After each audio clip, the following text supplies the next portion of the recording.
Ugh. Well, guys, it is time again for the yearly update of the top 10 most disturbing movies list.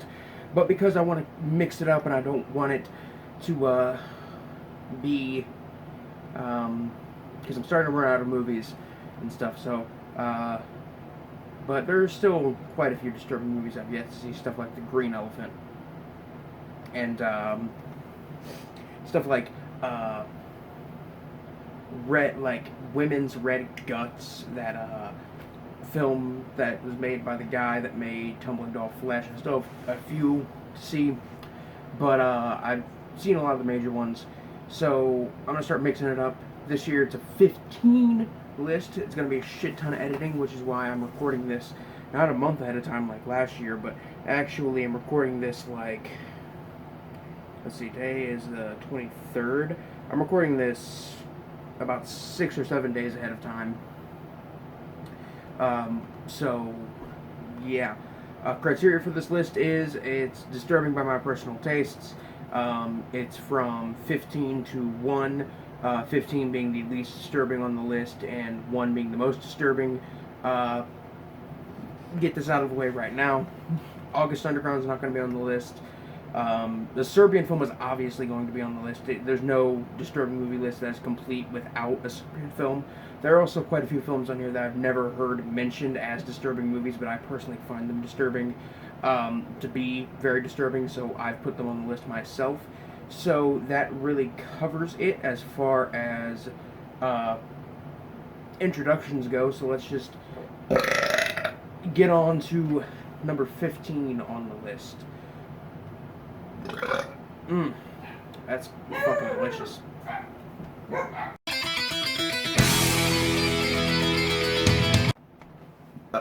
So at the number 15 spot on the list, we have a little film from 1997, a little Austrian horror film called Funny Games. Funny Games is a home invasion film, and it's probably the greatest home invasion film ever made. Up there with the likes of Angst, which was featured on last year's most disturbing movies list. Funny Games is a disturbing movie, not just because of its comments on violence in media, not just because a dog gets killed in the movie, but it's a disturbing movie because it is one of those movies that is very, very, the basis of the film is very, very plausible. It's very realistic up to a certain point. And that certain point is something that a lot of people like to use as a way of saying, hey, this film is a piece of shit, it's overrated, it's not a good movie. And I can completely understand people's viewpoints on the film. Essentially, the film is about a family vacationing at their vacation house on the lake, and these two young men show up, and they kind of force their way into the house, and they progressively start to torture this family, more and more. There's no real on-screen violence in the film. Most of the violence in the film is off-screen and heavily implied, which I think really adds to the film's message against violence in media, or at least against glorifying violence in media, very much so. And it almost seems like the two main characters, these two young men who are breaking into this house and kind of torturing this family, it seems like these guys know that they're in a movie, and they know that they're in control of this situation. It's a very dark, gritty, nihilistic, disturbing movie, hence why it's at the number 15 spot on the list. I don't know what else to say. It's a really good movie. Check it out. Last time I checked, it was on Netflix streaming, but that was like 2 or 3 years ago, so it's probably not on there anymore. They did a U.S. remake of this. The same director did a U.S. remake with Naomi Watts, and the U.S. remake is the one I saw first. And yeah, the U.S. remake is solid for what it is, but it's not as convincing as the original. So, yeah. At the number 15 spot, we have Funny Games from 1997. Don't expect me to know all the years for these movies, because I could be wrong on Funny Games. Alright, on to the next one.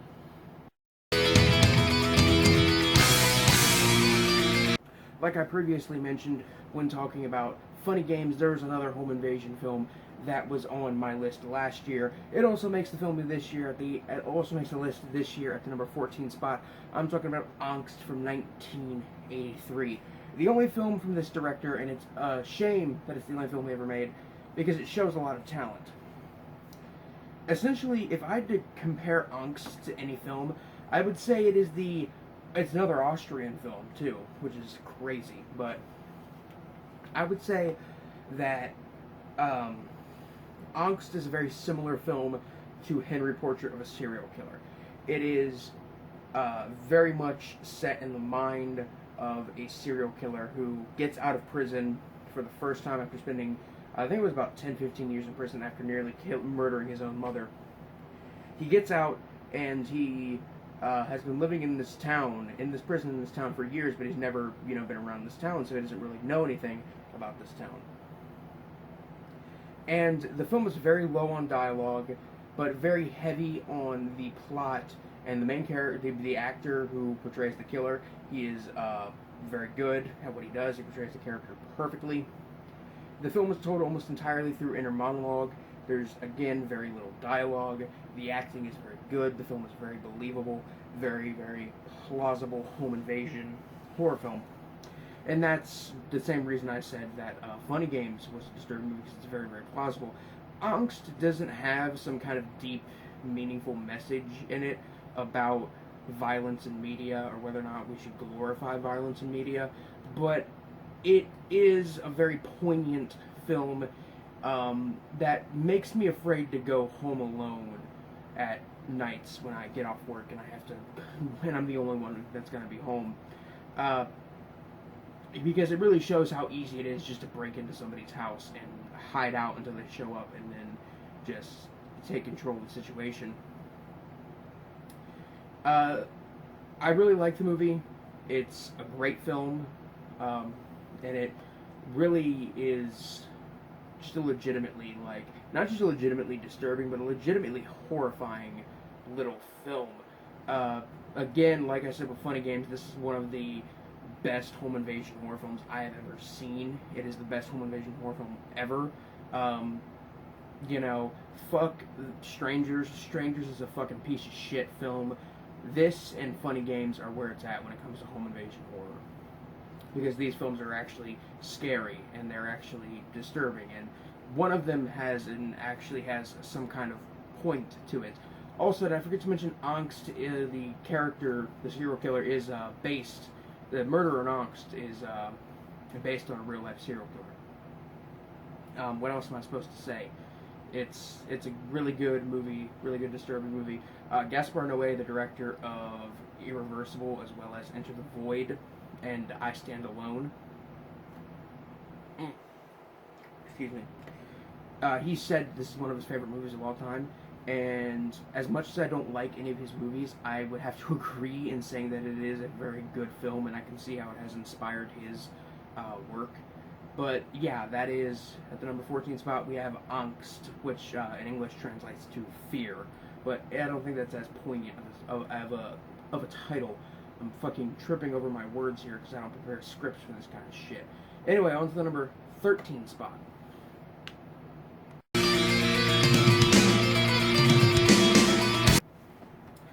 At the number 13 spot, we have Harmony Korine's Gummo from 1997.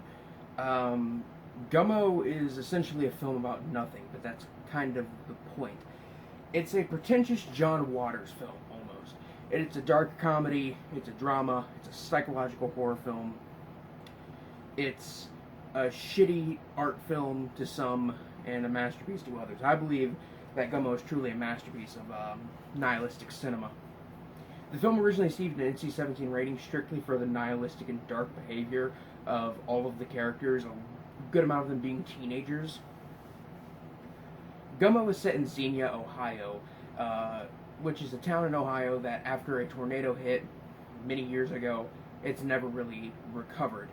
This movie is essentially a movie about a bunch of white trash people living in a small town in Ohio and trying to find meaning in their meaningless lives and trying to find happiness in situations where you could not where a normal person would not be able to find any form of happiness or content, at least without something like drugs or alcohol. For me to explain why Gummo is a disturbing movie would kind of ruin the film. I will leave it at there is. I mean, the film was very nihilistic, very dark overall. It's a very depressing movie, but also it's a very hilarious, kind of dark, gross out comedy. It's, like I said, a pretentious John Waters movie, essentially. I haven't seen, at least I don't think I've seen any other Harmony Korine films, but I've heard his film Julian Donkey Boy is like the spiritual sequel to Gummo, so I'll have to check out that one. But if you're into weird, fucked up, gross out, disturbing, dark comedies, this is one to look out for. It's a really good movie, I would say. I'm no film expert. I mean, I may have seen a lot of movies, but I'm no film expert. I just really like Gummo for what the film is at its core, and I believe it is a truly disturbing film about how life is absolutely fucking meaningless, and that's really fucking dark and nihilistic. So, yeah, at the number 13 spot, we have Harmony Korine's Gummo from 1997.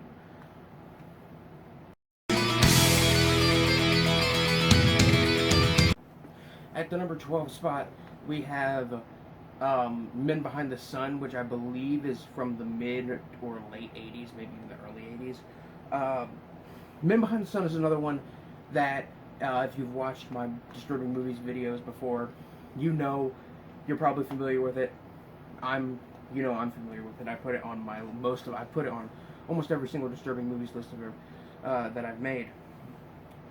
Essentially, Men Behind the Sun is a very dark, nihilistic, disturbing, fucked up, gory portrayal of the medical experiments performed by the Unit 731, a unit of the Japanese government during World War II that tested biological weapons on innocent Chinese prisoners of war. This film comes complete with everything.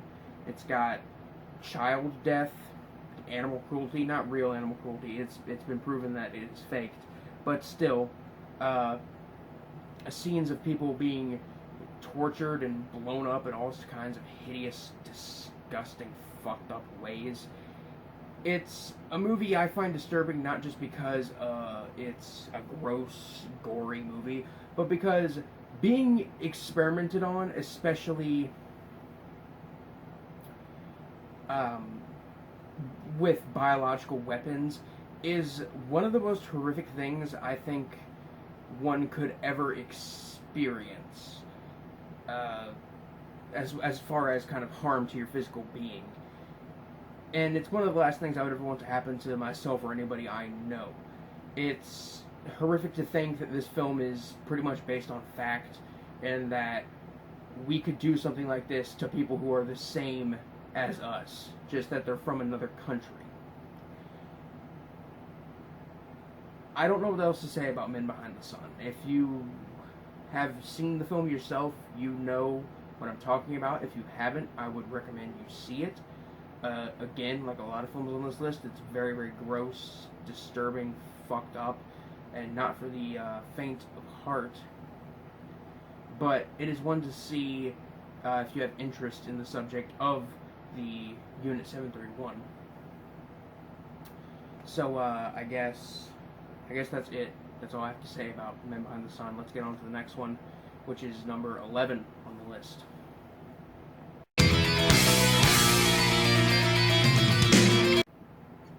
At the number 11 spot, we have the only TV movie you would ever see on a Disturbing Movies list. That movie is the BBC TV movie from the 80s, Threads. Threads is a hypothetical film about what would happen, specifically in the UK, if the UK was bombed. I don't know what to say about this movie, other than it kind of broke me when I first saw it. The movie runs for, I think, about 2.5, maybe 3 hours long.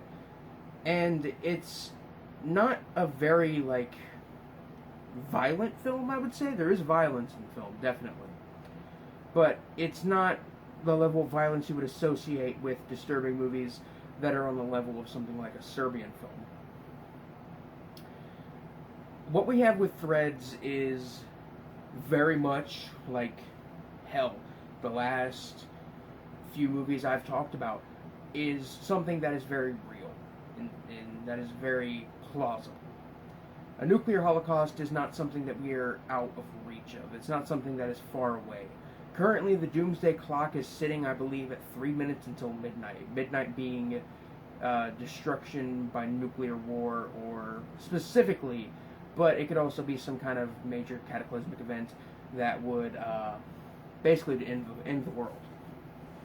And we're very close to it, which something like that, which makes the film all the more tragic because it's a pretty realistic portrayal of things that would happen if there was a bombing in a highly populated country.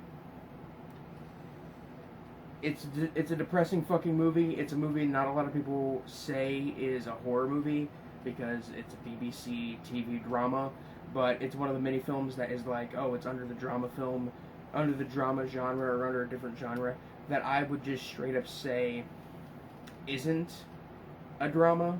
It's definitely a horror movie, and it's not a horror movie in the sense that it's about a murderer or anything like that. It's a horror movie in the sense that it is about the horrors of the real world.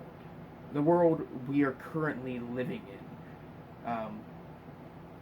Not just the horrors of the world during the Cold War or in the 80s or during World War II, but now. We are closer to this now than we were during the Cold War. And it's an absolutely fucking horrifying thought that keeps me up at night.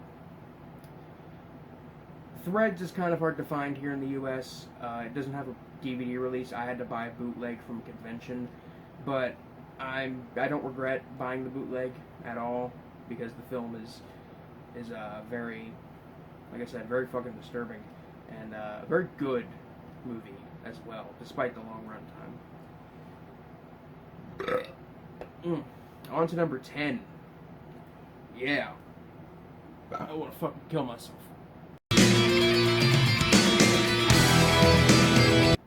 At the number 10 spot, we have the only Lucifer Valentine film I would ever put on a disturbing movie list, and that is Black Metal Veins, the only movie he's ever made that's actually competent and disturbing.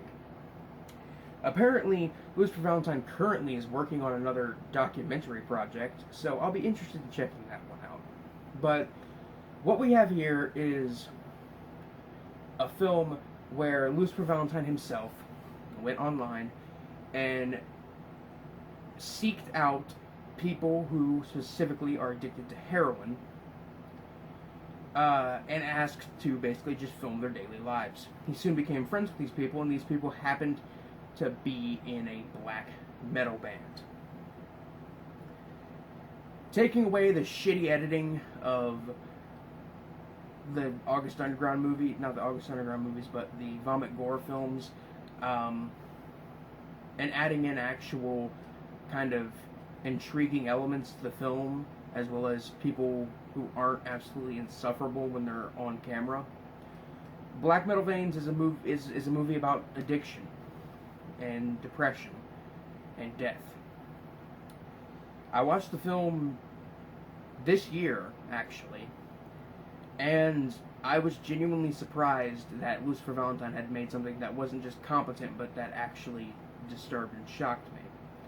I know how addiction affects people. I have family members who are addicted to a plethora of substances, from alcohol to all the way up to crack cocaine.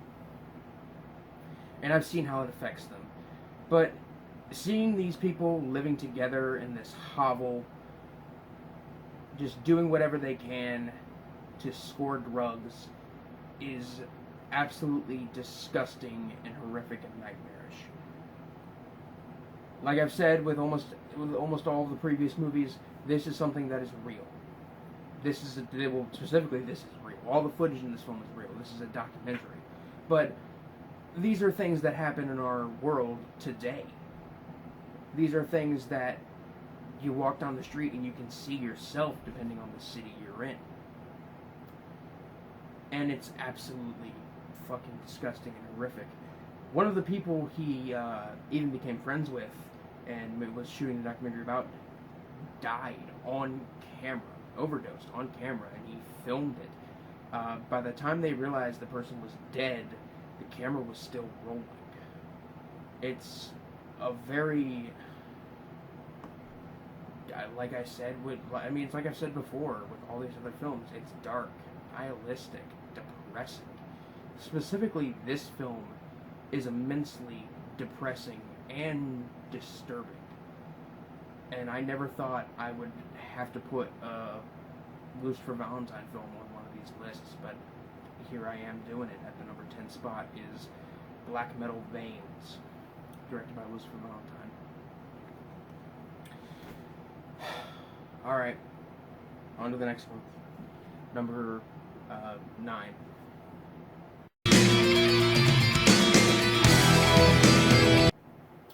At the number 9 spot, we have a film from probably one of my favorite Japanese filmmakers, Oshima Nagisa. His film, In the Realm of the Senses, is probably his most infamous film, based on the true story of Sada, I think it was Sada Abe, or Abe Sada, I cannot remember the woman's name, but it's a true story of a woman who is a former geisha, and she starts to work at this hotel, at this inn specifically, where she starts to have an affair with the owner of the inn, and she becomes sexually obsessed with him, and this progresses further and further down the fucking rabbit hole, to the point that it gets really dark, and yeah, I don't know what else to say about it, because it's one of those films, much like with Gummo, that if I tell you why I find it disturbing, other than some of the obvious things, some of the things that might not be too obvious, it would basically spoil the movie. So, essentially, I think it's a disturbing movie because it is very much about sexual obsession and kind of stalking, almost, which is a very stressful situation, I'm sure. Again, I'm not going to say that I've experienced stalking firsthand, because I am a man in his 20s that, weighs 250 pounds and does nothing but watch fucked up movies, so I don't have stalkers. But it's a fairly fucked up, dark, uncomfortable, definitely. Not just because of the explicit sexual kind of nature of the film, but because of the overall atmosphere and the actions of the main character, who has gone on in recent years to kind of be portrayed as almost a folk hero, even though she was a murderer. Yeah, I don't know what else to fucking say about In the Realm of the Senses. It's a fairly fucked up movie if you're not okay with graphic sexual content. This film is actually the first non-pornographic film to show unsimulated oral sex, which is kind of a historically important thing. But yeah, what else can I fucking say?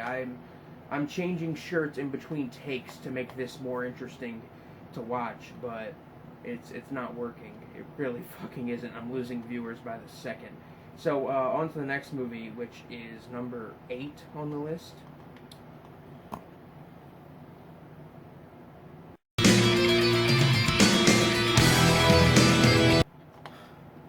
At the number 8 spot on the list, we have a new contender, a new one going on the list, that I watched last October.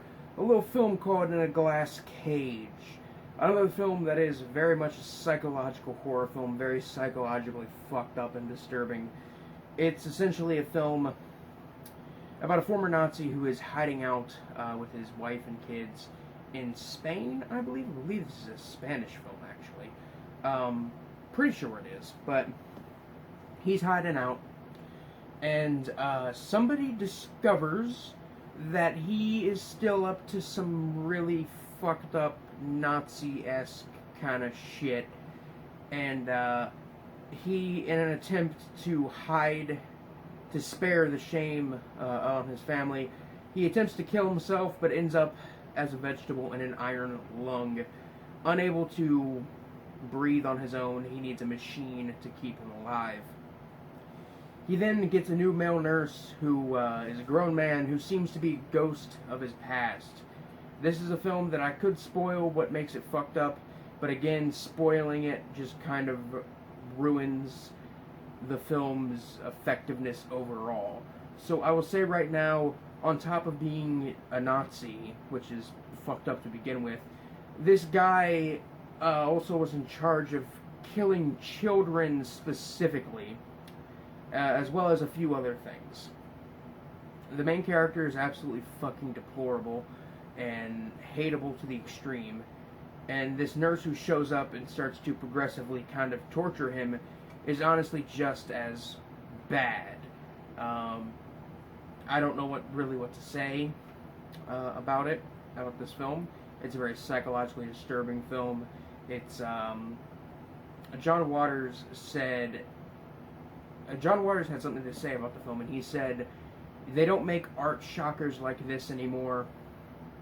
I wish I could show it to my friends, but I fear that they would think ill of me," something along those lines. And if John Waters showing a film to somebody, if John Waters afraid to show a film to somebody because it's fucked up, then you know you've got something going on with this film. In a Glass Cage is a very dark, psychologically disturbing movie, and I really like the film. I'm gonna have to pick up that Blu-ray one of these days when I'm not absolutely fucking flat broke because I've bought all this shit surrounding me and I hate myself for it, but I love it at the same time. But yeah, that's In a Glass Cage, number 8.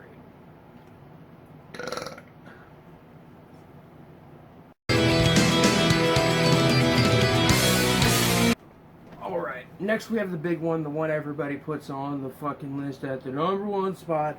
And honestly, while it is a very fucked up movie, I kind of only put it on the list because people expect me to. Again, it is a very fucked up movie, and it definitely would make my top 10, but the only reason I really put it on here at all is because people expect it. It's a Serbian film. What can I say about a Serbian film that hasn't been said? It's about a porn star who agrees to do this porn film that's kind of an art film, and it turns out it's a snuff film, and you see a baby get raped if you watch the uncut version. If you don't see it happen, but you hear it happen. It's just as fucked up. A lot of people claim this movie's too over the top to have any sort of meaning, and I kind of see the film as a satire about the Serbian film industry and how the Serbian government treats its citizens. There's another Serbian horror film called The Life and Death of a Porno Gang that I think is a far more disturbing movie than this, and I actually think it does a better job of portraying the message. The message is about how the Serbian government not just treats its citizens, but treats immigrants. I don't know what else to fucking say. It's a Serbian film. Everybody knows about this fucking movie. You know whether or not you want to see it. You know whether or not you think it's trash or art. Yeah, what else should I fucking say about this movie? I'm honestly sick of talking about it at this point. Ugh.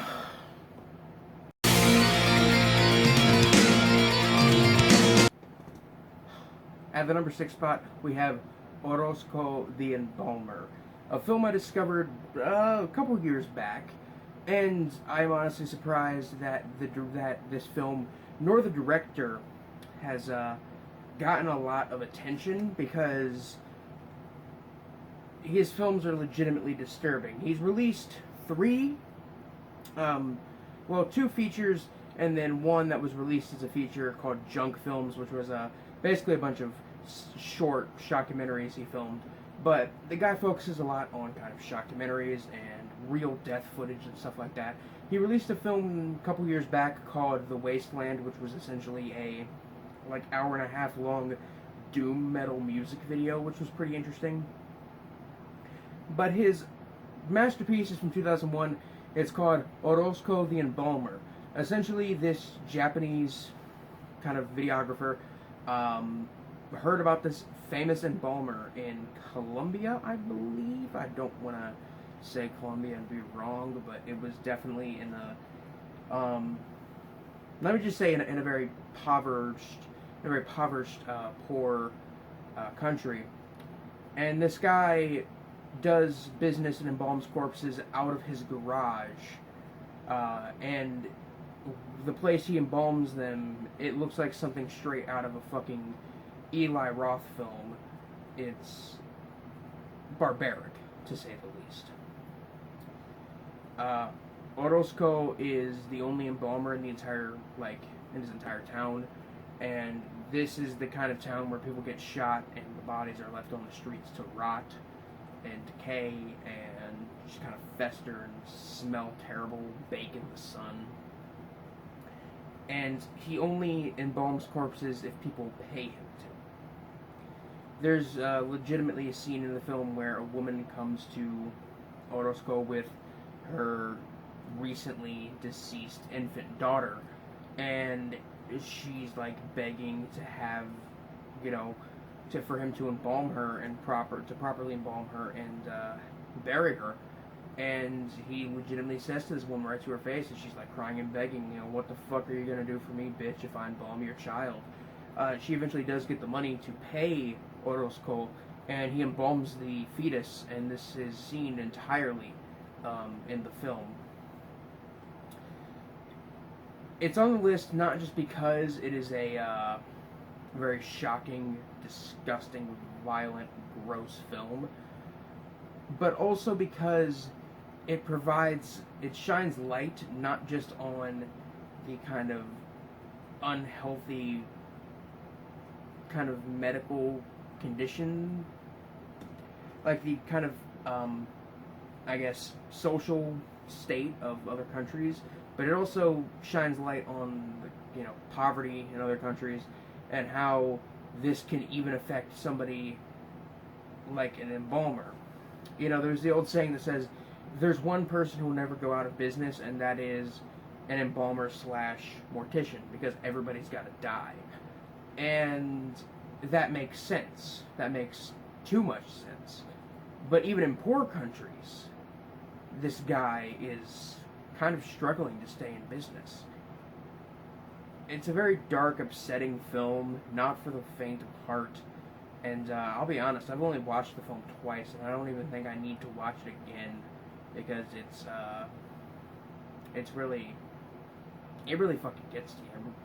I don't know what else to say about Orozco the Embalmer, but it's from Massacre Video, and it's released by Massacre Video, as well as Junk Films and Wasteland, and I would honestly recommend you pick up all those films, as well as a lot of other Massacre releases, but this isn't a commercial for Massacre Video. This is my top 15 most disturbing movies list. So let's get on to the next one, which is number 5. We are like 2/3 of the way through this list. Thank you.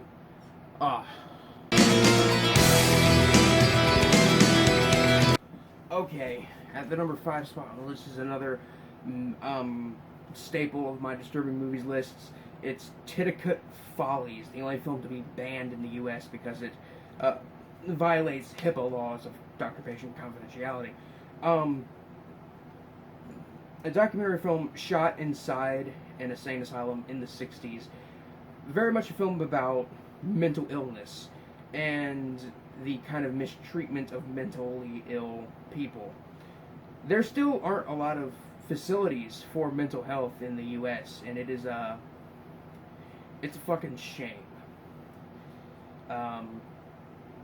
The current state of mental health in the U.S. and the number of facilities we have for it, and the number of facilities we have for it that are absolute shit.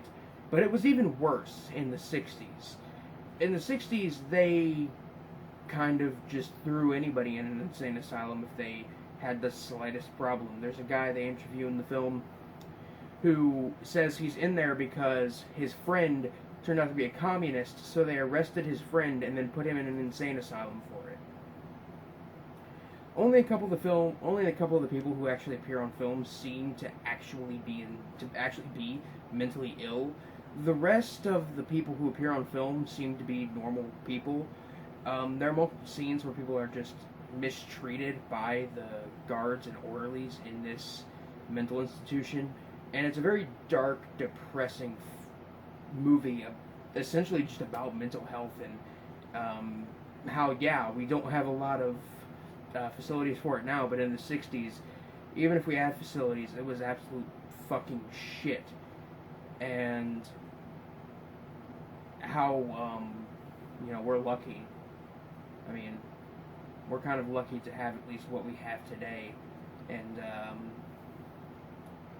yeah, Titicut Follies. It's a film that's hard to get your hands on, but last I checked, it was on YouTube. I remember when I first watched it, it was, like, impossible to find. It was not on YouTube. It was, like you had to search online for hours. I remember the night I watched it, I looked online for, like, 2.5 hours straight to find it, and the version I watched was, like, a really crappy, like, 240p version on some like, pirating website, on some, like, fucking streaming, like, illegal streaming website. It was interesting to watch in that way. But now, at least last I checked, the whole film is on YouTube.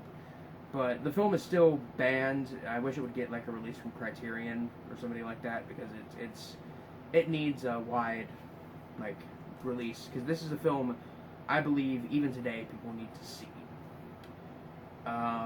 So with that out of the way, let's get on to number 4 on the list.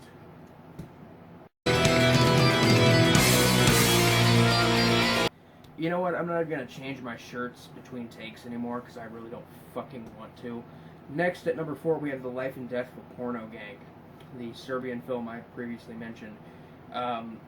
Essentially what we have here is a John Waters inspired, definitely inspired by Multiple Maniacs, piece of exploitation horror cinema about a young filmmaker who is shooting a video diary, and he decides, once he ends up owing a porn producer money, he decides to go on the road with a bunch of performers he knows and put on a kind of porno cabaret traveling theater.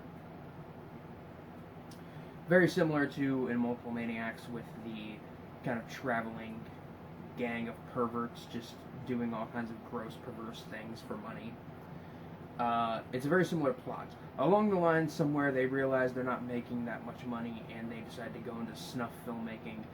And from there, the film goes down the fucking rabbit hole. Legitimately fucked up, and I would say more disturbing than fucking a Serbian film, because it doesn't feel the need to throw in baby rape to make it disturbing, or to get its message across that in Serbia, citizens' rights are violated daily, as well as the rights of immigrants, whether or not they're there in the country illegally. What can I say about Life and Death of a Porno Gang? It's a great movie. I think it's a masterpiece of shockploitation cinema, as well as kind of sexploitation.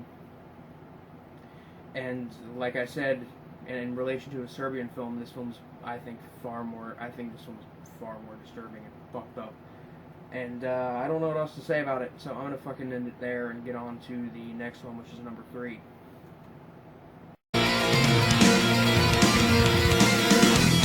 Number 3 is Cannibal Holocaust, the one film that I don't think is like, even though it is considered one of the most disturbing movies ever made, I don't think it's a film it's not a film I put on the list because it's expected. It's a film I put on the list because I truly think it is a beautiful piece of cinema, and truly underappreciated in the regards of, like, actual filmmaking. I mean, there are people who appreciate the film, but then there are people who would call it torture porn. A Serbian film is a disturbing movie on many levels, and it is the first found footage film essentially about a crew of documentary filmmakers who go into the jungle and they go missing, and then their footage is found, and then like the second half of the movie is their footage.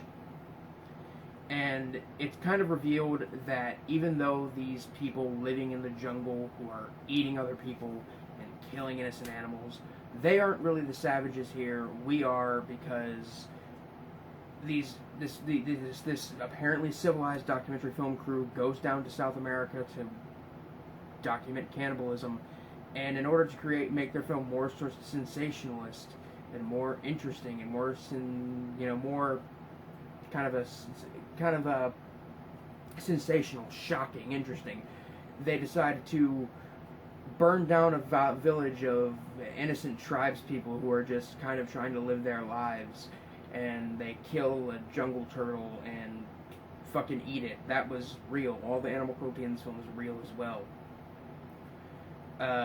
It really shows that, sure, these people may be, the savages, sure, they may be, killing and eating people, but at least they're not trying to make money off of the hardships and I don't know what the word to use. The hardships, troubles, and tragedies of innocent people who don't know what television is, who don't know what anything in civilized society is. It's very much a film calling out Mondo filmmakers, which Mondo films were very big in the 60s and 70s. Calling out Mondo filmmakers who were kind of stirring up trouble in Africa specifically, kind of just, burning down villages, etc., etc., doing things and faking things just for the sake of sensationalism, therefore subtracting from the realism. That element of this film adds realism to it. The film is immensely realistic and believable. Even to this day, I don't think the film has aged too badly or too poorly. I think it still holds up a lot. It holds up very well to this day. And that is why it remains not just one film that I think is one of the most disturbing, but that is why it remains one of my favorite horror movies of all time, is because to this day it has not lost much in the ways of realism and disturbing and meaning after all these years. It's still a pretty relevant film, I would argue. But at the number 3 spot we have Ruggero Deodato's Cannibal Holocaust from 1980.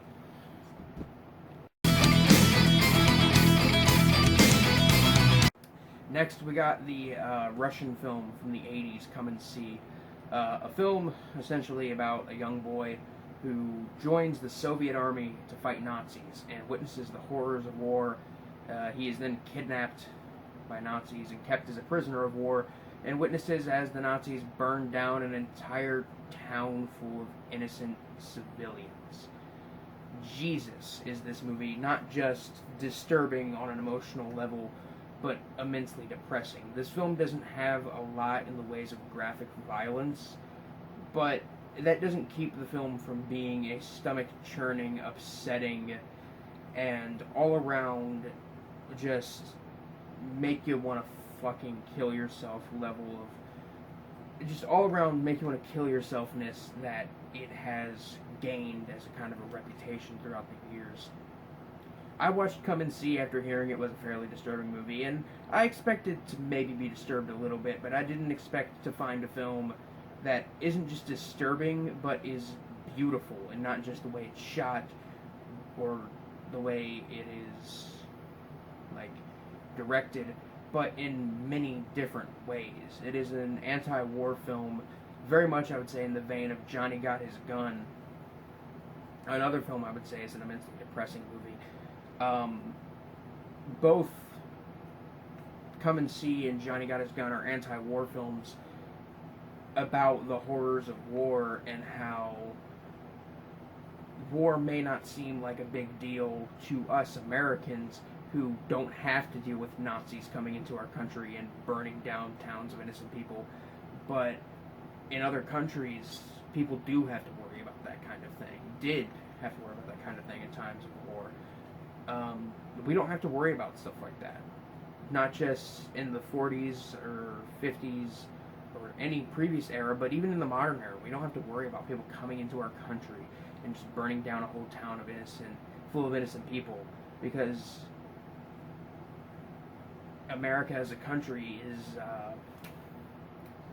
I don't know, too well protected, I guess, or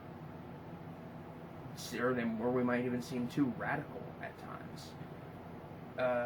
I don't know what else to say about the film. It's depressing as fuck. I legitimately, I watched it like 2 or 3. Might have even been 4 years ago, and I've watched it one more time since. But I don't think I can watch that film really ever again.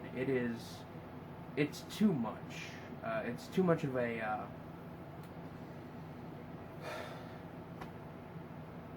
It's too much of a burden on the soul, I would say. God, this list has just made me fucking depressed. On to the number 1 spot, I guess. I don't know.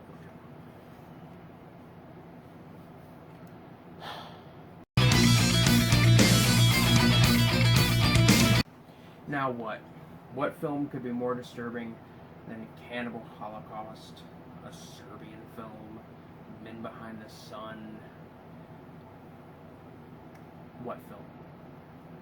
I'll tell you what film. Goodbye, Uncle Tom. The film I put at the number 2 spot last year has actually bumped itself up since I've rewatched it. Goodbye, Uncle Tom isn't just a disturbing movie because it is a film about slavery and the atrocities committed by Americans, but it is also not just that, it's also a disturbing movie because it is about racism. Racism is something that, as much as I am optimistic that one day we may live without it, I doubt we ever will. I wish we could live without hate and racism. But it is too ingrained in our society, especially now with the current political climate, that racism will never die. And this film is the height of racism and hatred for people who are the same as us, other than the color of their skin. I don't know what to say. I really don't know what to say about Goodbye, Uncle Tom. It's a heartbreaking experience. It's stomach churning. It's fucked up. It's violent. It's exploitive. Maybe even a little bit of a racist film. But there are historical documents that kind of prove this film is very much based on fact. And that only makes this film all the more hard to sit through. I am at a loss for words still on words to use to describe Goodbye, Uncle Tom. It's a heartbreaking film, most definitely. It's a depressing film. It makes me feel sick. Not in the same way that a baby rape in a Serbian film might, or a woman impaled on a pike in Cannibal Holocaust might, or a guy, the whole town be raping the porno cabaret in Life and Death of a Porno Gang might. It fucks with you on another level. And it's a hard film to forget.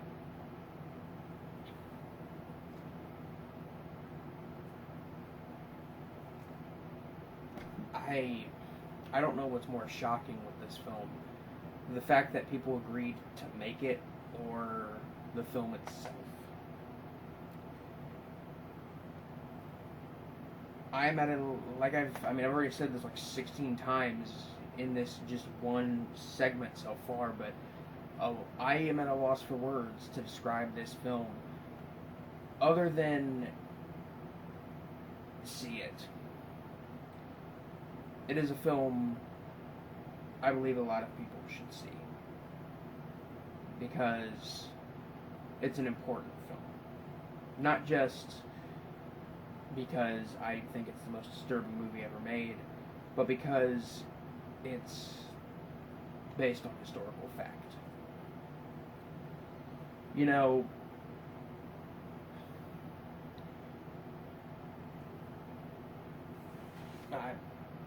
I don't know what else to fucking say. So I'm just gonna say right now that the number one spot goes to Goodbye Uncle Tom. And I'm gonna go fucking cry. This is Biscuit Boo, Horror Reviews, signing off. Peace.